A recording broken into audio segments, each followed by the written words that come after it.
ಬೆಂಗಳೂರು ನಗರ ಜಿಲ್ಲೆ ಆನೇಕಲ್ ಭಾಗದಲ್ಲಿ ಇವತ್ತು ನಟ ಪವನ್ ಕಲ್ಯಾಣ್ ಪ್ರಚಾರ ನಡೆಸಲಿದ್ದಾರೆ. ಬಿಜೆಪಿ ಅಭ್ಯರ್ಥಿ ಅಂದ್ರೆ ಎನ್ಡಿ ಅಭ್ಯರ್ಥಿ ಆಗಿರುವಂತ ಡಾಕ್ಟರ್ ಮಂಜುನಾಥ್ ಅವರ ಪರವಾಗಿ ಇವತ್ತು ತೆಲುಗಿನ super star power star Pawan Kalyan ಇವತ್ತು ಪ್ರಚಾರಕ್ಕೆ ಬರ್ತಾ ಇದ್ದಾರೆ. ಡಾಕ್ಟರ್ ಸಿಎನ್ ಮಂಜುನಾಥ್ ಪರ ಪವನ್ ಕಲ್ಯಾಣ್ ಮತಬೇಟೆ ನಡೆಸಲಿದ್ದಾರೆ. ಡಾಕ್ಟರ್ ಮಂಜುನಾಥ್ ಬೆಂಗಳೂರು ಗ್ರಾಮಾಂತರ ಬಿಜೆಪಿ ಅಭ್ಯರ್ಥಿ.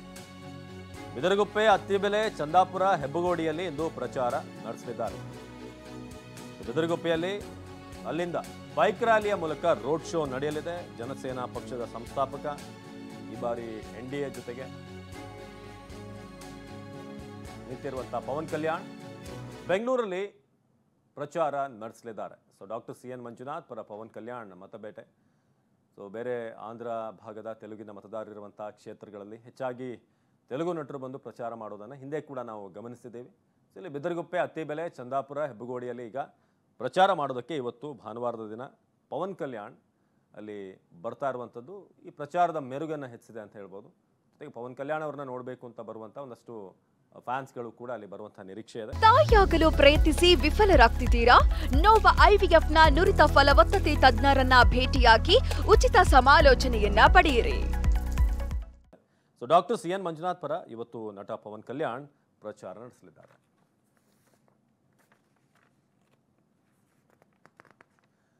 ಸೊ ಇವತ್ತು ಬೆಂಗಳೂರಿನಲ್ಲಿ ಪ್ರಚಾರಕ್ಕೆ ಬರ್ತಿರುವಂಥದ್ದು. ಇನ್ನು ಹುಬ್ಬಳ್ಳಿಗೆ ಇವತ್ತು ಜೆ.ಪಿ. ನಡ್ಡಾ ಆಗಮಿಸ್ತಾ ಇದ್ದಾರೆ. ಪ್ರಚಾರದ ಬಿರುಸು ಜೋರಾಗ್ತಿದೆ. ಒಂದ್ ಕಡೆ ನಿನ್ನೆ ಪ್ರಧಾನಿ ಮೋದಿ ಚಿಕ್ಕಬಳ್ಳಾಪುರ, ಬೆಂಗಳೂರನ್ನ ಕವರ್ ಮಾಡಿದ್ರೆ, ಇನ್ನೊಂದ್ ಕಡೆ ಜೆ.ಪಿ. ನಡ್ಡಾ ಅವರು ಹುಬ್ಬಳ್ಳಿಯಲ್ಲಿ ಎಂಟ್ರಿ ಆಗ್ತಿದ್ದಾರೆ. ಲೋಕಸಭೆ ಚುನಾವಣಾ ಪ್ರಚಾರ ಇಂದು ನಡ್ಡಾ ಅವರಿಂದ ಆಗುತ್ತೆ. ಮಧ್ಯಾಹ್ನ 2ರಿಂದ ರಾತ್ರಿ 10 ಗಂಟೆವರೆಗೆ ವಿವಿಧ ಕಾರ್ಯಕ್ರಮಗಳಲ್ಲಿ ನಡ್ಡಾ ಭಾಗಿಯಾಗಲಿದ್ದಾರೆ. ಮಧ್ಯಾಹ್ನ 3ಕ್ಕೆ ಹುಬ್ಬಳ್ಳಿಯ ಡೆನಿಸನ್ ಹೋಟೆಲ್ನಲ್ಲಿ ಮುಖಂಡರ ಜೊತೆ ಸಭೆ, ವಿವಿಧ ಸಮುದಾಯಗಳ ಮುಖಂಡರ ಜೊತೆಗೆ ಸಭೆ ನಡೆಸಲಿದ್ದಾರೆ. ವಿಶೇಷವಾಗಿ ಉತ್ತರ ಕರ್ನಾಟಕ ಭಾಗದಲ್ಲಿ ಹೆಚ್ಚಿನ ಸೀಟನ್ನು ಗಳಿಸಬೇಕು ಅನ್ನೋ ಲೆಕ್ಕಾಚಾರ ಇದೆ. ಸೊ ವಿವಿಧ ಸಮುದಾಯಗಳ ಮುಖಂಡರ ಜೊತೆಗೆ ಸಭೆ ನಡೆಸುವಂತಹ ಜೆ.ಪಿ. ನಡ್ಡಾ ಸಂಜೆ 5 ಗಂಟೆಗೆ ಸಾರ್ವಜನಿಕ ಸಭೆಯಲ್ಲೂ ಕೂಡ ಜೆ.ಪಿ. ನಡ್ಡಾ ಭಾಗವಹಿಸ್ತಾರೆ. ಹಾಗೆಯೇ ಪ್ರಚಾರ ಸಭೆ ಕೂಡ ಇದೆ ವಿದ್ಯಾಸಾಗರದ ಶಾಖರ ಶಾಲೆಯಲ್ಲಿ.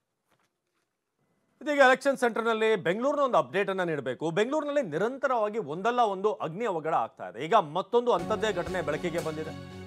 ರಾಜಧಾನಿ ಬೆಂಗಳೂರಿನಲ್ಲಿ ಮತ್ತೊಂದು ಅಗ್ನಿ ಅನಾಹುತ. ಚಿಕ್ಕಪೇಟೆಯ ಸೇತುರಾವ್ ಸ್ಟ್ರೀಟ್ ಕಟ್ಟಡ ಧಗಧಗಿಸಿದೆ. ಭಾನುವಾರ ಇಂಥ ಒಂದು ಸುದ್ದಿ ಈಗ ಬರ್ತಾ ಇರೋದು.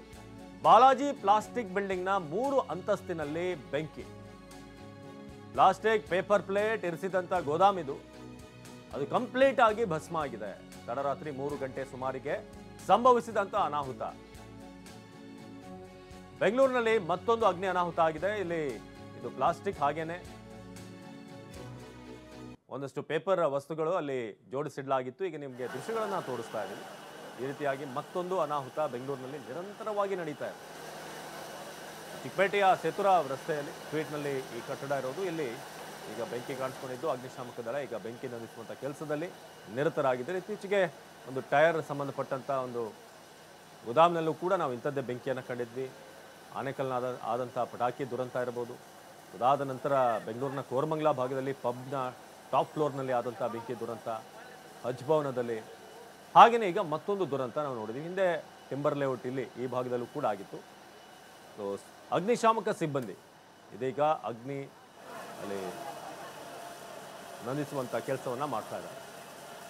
ಚಿಕ್ಕಪೇಟೆಯ ಸೇತುರಾವ್ ಸ್ಟ್ರೀಟ್ ಕಟ್ಟಡ ಧಗಧಗಿಸಿದ ಆ ಒಂದು ದೃಶ್ಯಗಳನ್ನು ನಿಮಗೆ ತೋರಿಸ್ತಾ ಇದ್ವಿ. ಬಾಲಾಜಿ ಪ್ಲಾಸ್ಟಿಕ್ ಬಿಲ್ಡಿಂಗ್ನ 3ನೇ ಅಂತಸ್ತಿನಲ್ಲಿ ಬೆಂಕಿ ಕಾಣಿಸ್ಕೊಂಡಿದೆ. ಪ್ಲಾಸ್ಟಿಕ್ ಹಾಗೆಯೇ ಪೇಪರ್ ಪ್ಲೇಟ್ಗಳನ್ನು ಅಲ್ಲಿ ಇರಿಸಲಾಗಿತ್ತು ಅಂತ. ಆದರೆ ಬೆಂಕಿ ಹೇಗೆ ಅಲ್ಲಿ ಹೊತ್ಕೊಳ್ತು ಅನ್ನೋದಕ್ಕೆ ನಿರ್ದಿಷ್ಟ ಕಾರಣ ಇನ್ನಷ್ಟೇ ಗೊತ್ತಾಗಬೇಕಾಗಿದೆ. ಬಹುತೇಕ ಶಾರ್ಟ್ ಸರ್ಕ್ಯೂಟ್ ಅಥವಾ ಬೇರೆ ಏನಾದರೂ ಕಾರಣ ಇದೆಯಾ ಅಂತ.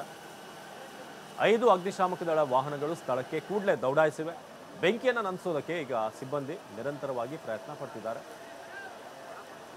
ಭಾನುವಾರ ಆಗಿರುವಂತಹ ಕಾರಣ ಬಹುತೇಕ ಒಂದಷ್ಟು ಕಡೆ ರಜೆ ಇರುವ ಸಾಧ್ಯತೆಗಳಿವೆ. ಒಳಗೆ ಯಾರಾದರೂ ಇದ್ರಾ ಏನು ಅನ್ನೋದ್ರ ಬಗ್ಗೆ ಈಗ ಅಲ್ಲಿ ಸರ್ಚ್ ನಡೆಸಲಾಗ್ತಾ ಇದೆ. ಬಾಲಾಜಿ ಪ್ಲಾಸ್ಟಿಕ್ ಬಿಲ್ಡಿಂಗ್ನ 3ನೇ ಅಂತಸ್ತಿನಲ್ಲಿ ಬೆಂಕಿ ಕಾಣಿಸ್ಕೊಂಡಿದೆ.